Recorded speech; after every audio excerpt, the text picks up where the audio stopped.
Cain, le cavalier pleureur.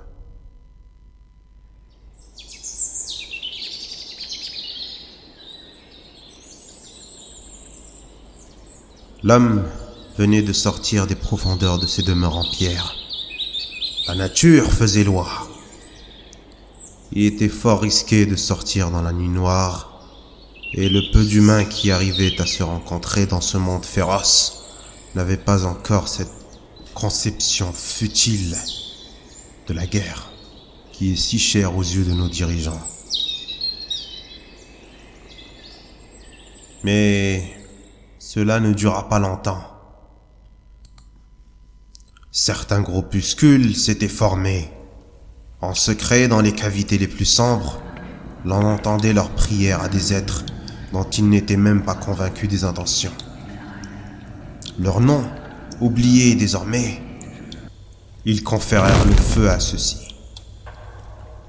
Ces derniers commencèrent à présenter l'élément à leurs frères et leur apprirent la forge, pour finalement entrer en conflit avec les tribus qui s'étaient formées entre-temps.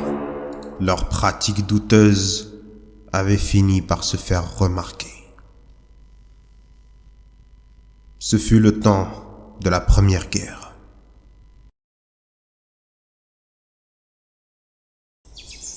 Au fond d'un petit amas d'argile, loin de ces conflits, naquirent deux frères, Asvar et Nahadu, ainsi que leur petite sœur miraculée, Anouk, née entre la vie et la mort.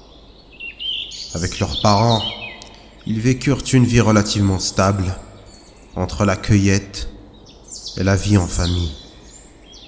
Rien ne semblait les troubler. Les nouvelles des combats se faisaient rarement entendre, et ils étaient de toute façon bien trop jeunes pour en comprendre les implications. Mais une nuit, tandis qu'Anouk et Nahadu récoltaient des baies dans les bois entourant la grotte, qu'Asvar était fiévreux. Un incident sans précédent se produisit.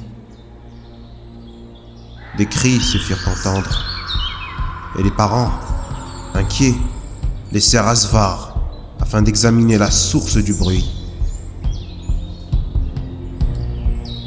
2 heures passèrent. Asvar, qui avait également entendu les cris et n'avait guère de nouvelles de sa famille, se leva pour aller voir ce qui allait marquer son existence. Dans les bois, seul Nahadu se tenait, inerte et ensanglanté, un pieu dans la main, fixant le corps de ses parents. Sous l'effet de la rage, Asvar se rua sur son frère et le roua de 53 coups. Un pour chaque promesse qu'il s'était faite d'être là l'un pour l'autre, les larmes aux yeux. Des siècles passèrent et les hommes, sortis dresser leur cité gargantuesque, vinrent à vénérer celui qui devint Cain, comme un rebelle, ou le haïr pour son meurtre, en inventant toutes sortes de mythes à son sujet. Ce qui est sûr, c'est que l'histoire d'Asvar ne s'arrêta pas là, et je vous conterai, en temps voulu, ce qui arriva cette nuit.